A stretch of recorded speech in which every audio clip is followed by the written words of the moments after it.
Covered in blood and dirt, I could only think how much I hated my mother-in-law, Rachel, who laughed as she pointed at my head.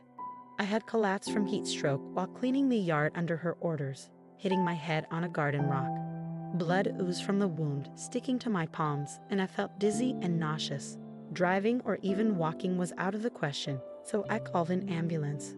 When Rachel saw the call history, she laughed. "Did you call an ambulance for that?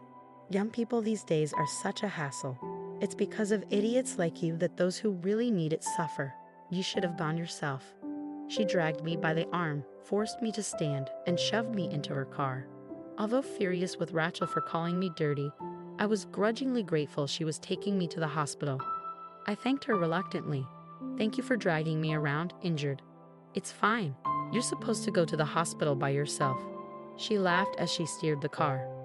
However, she turned in a direction away from the hospital. "Wait, where are we going?" I asked. "I'm Cynthia, 28 years old, and I work as an office clerk from Monday to Friday." One evening, while watching TV, my mobile phone rang. It was Keela, a friend who moved here with me from our hometown.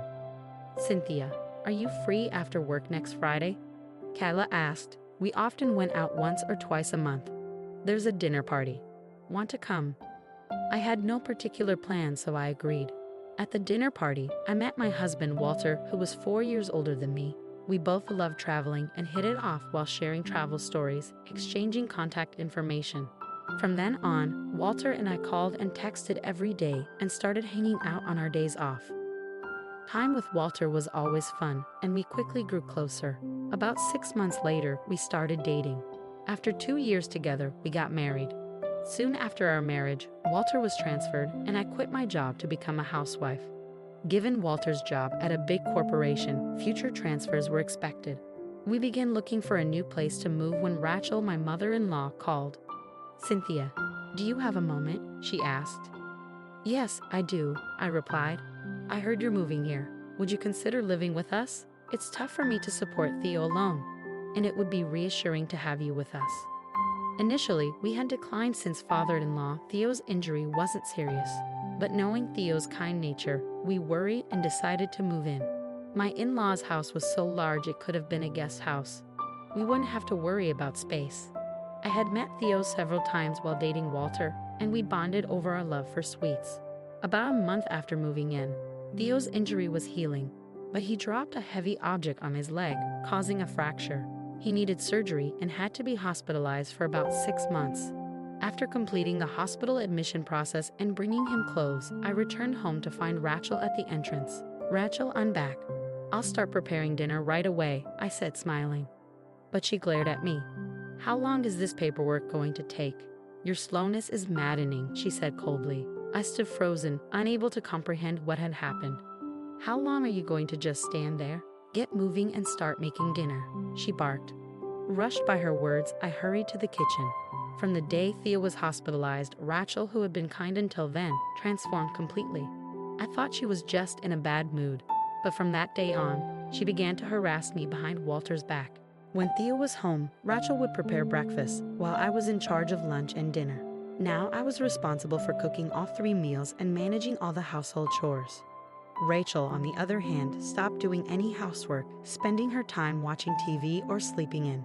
When she was awake, she complained about the food being too salty or the cleaning being sloppy.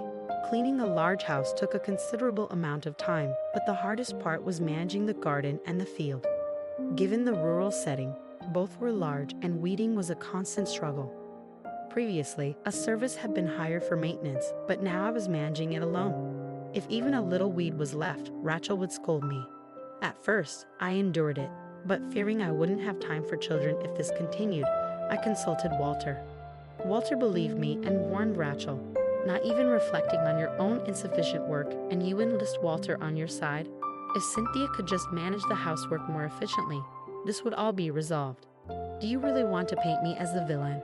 Honestly, what a heartless daughter-in-law I've ended up with," she sneered. Her verbal abuse only escalated from there. No matter what I said, it didn't get through to Rachel, so we decided to move. However, we missed the early spring moving season, leaving almost no apartments available. Those that were available were too far from Walter's workplace, so we decided to move into a new apartment that was soon to be completed and open for applications. The season changed to summer. Woken by the lively chirping of cicadas, I prepared breakfast for Rachel and Walter. After seeing Walter off, I tried to return to my room, but Rachel blocked my path, throwing sarcastic remarks and complaining about the breakfast taste or how sloppy the dishes were washed. Every day, I faced these criticisms, and as I hung my head, I heard a car engine outside. Thinking Walter had gone to work, I was suddenly shoved by Rachel, falling outside the entrance and landing on my backside. Rachel threw a garbage bag at me. "Today, you're cleaning the garden and the field. Don't even think about coming back inside until you're done." She laughed as she closed and locked the door. No matter how much I knocked, there was no sign of the door unlocking. Heading towards the back door, I found it locked as well, and a complete round of the house revealed all windows were locked too. Since I was at the entrance seeing Walter off, I didn't have my wallet or mobile phone with me. Feeling helpless, I heard Rachel's laughter from behind. "Still standing there. Get to cleaning. If you work hard enough, maybe I'll consider giving you some water." Rachel mocked me from the living room window. As I rushed over, she closed and locked both the window and the door, laughing spitefully. Left with no choice, I began pulling weeds amidst the cicadas chirping. After a while, I saw Rachel leave the living room. Moving to a spot out of her view, I started contemplating my next steps. Staying out in the harsh heat could lead to heat stroke. I thought about asking someone for help, but the neighbors would either be at work or out in the fields. Considering the risk of walking to the fields under the sun, I decided to hide in the shade until Rachel came to check. But Rachel showed no signs of coming out, and soon the sun was directly overhead, with no shade left. The midsummer sun mercilessly scorched my skin. I knocked on the living room window where Rachel was watching a drama. Looking annoyed, she opened the window and said, "What's this? You've spent 3 hours and only managed this much." She glared at the garden.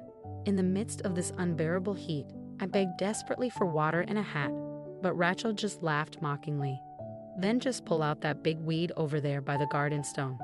After that, I'll give you some water." My throat parched, I squatted near the garden stone, trying to endure the nausea. However, my body had reached its limit. Instead of squatting, I collapsed towards the garden stone. Touching my instantly aching head, I saw blood from where I must have hit it on the stone. At that moment, I heard Rachel scream. Rushing over hastily, she saw my blood and backed away. "We're going to the hospital. Grab your insurance card and come to the car," she yelled before hurrying back to the entrance. I entered the living room, grabbed my wallet and mobile phone, and called an ambulance. I was finally relieved to hear they would arrive quickly. Moving to the parking lot was impossible as my consciousness began to fade. I crawled onto the cold flooring, feeling a chill over my entire body. I took deep breaths until suddenly I was pulled by the arm. "I won't allow you to die here. We need to get to the hospital quickly," Rachel said, pulling my arm and forcing me to walk to the parking lot. Despite my nausea and desire to wait for the ambulance, Rachel wouldn't listen. She forcefully pushed me into the back seat and started driving roughly. Holding onto my mobile phone, I noticed the scenery outside the window was wrong. We were not heading towards the town with the hospital, but into the countryside, dense with fields and paddies.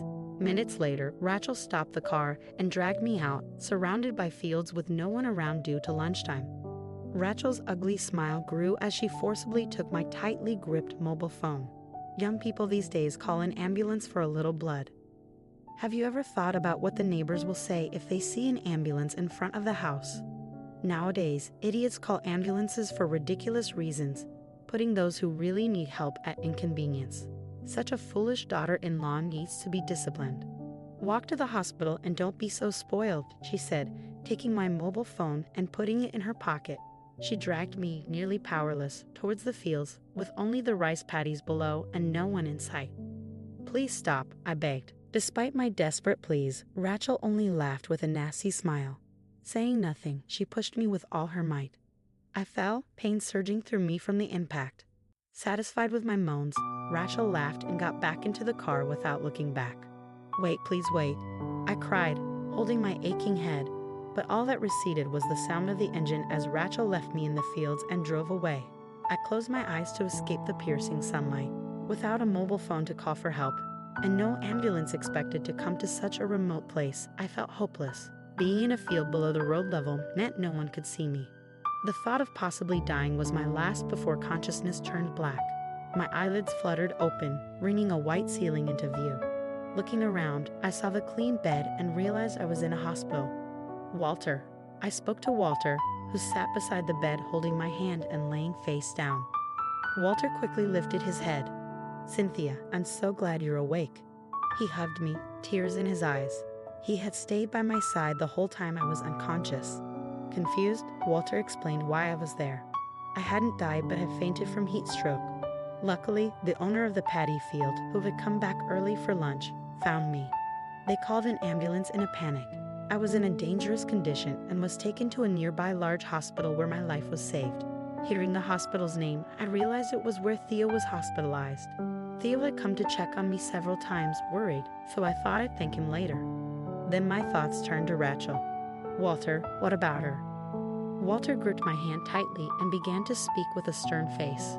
Rachel, seemingly unaware of anything, had returned home and tried to send the ambulance away, claiming she knew nothing when it arrived. Suspicious, the emergency services personnel were inquiring if Rachel might be the perpetrator of a prank call when suddenly the door opened. "Mom, what happened? Why is there an ambulance parked at our house?"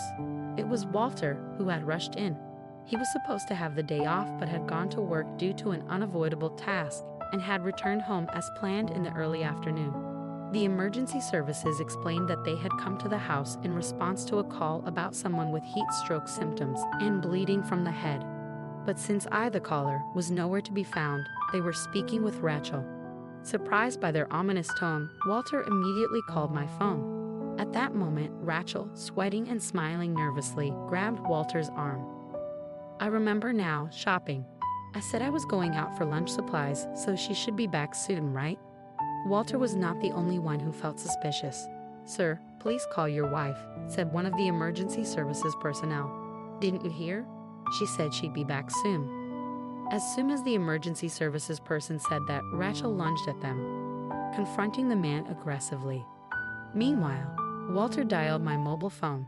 The ringtone from my phone could be heard coming from Rachel's pocket. "This is my ringtone." I had Cynthia listen and set the same tone. What a coincidence that I'm getting a call at this very moment. "Mom, show me your phone." Walter pressed Rachel, who was rapidly making excuses. Frustrated by Rachel's act of ignorance, Walter forcibly reached into her pocket and pulled my mobile phone out. He glared at her. Rachel let out a small scream and ran up to the second floor as if fleeing from Walter. Chasing immediately, Rachel slipped just before reaching the top of the stairs and tumbled down, her legs bending in clearly unnatural directions. Ultimately, Rachel, crying from the pain in her legs, was too preoccupied to speak about me.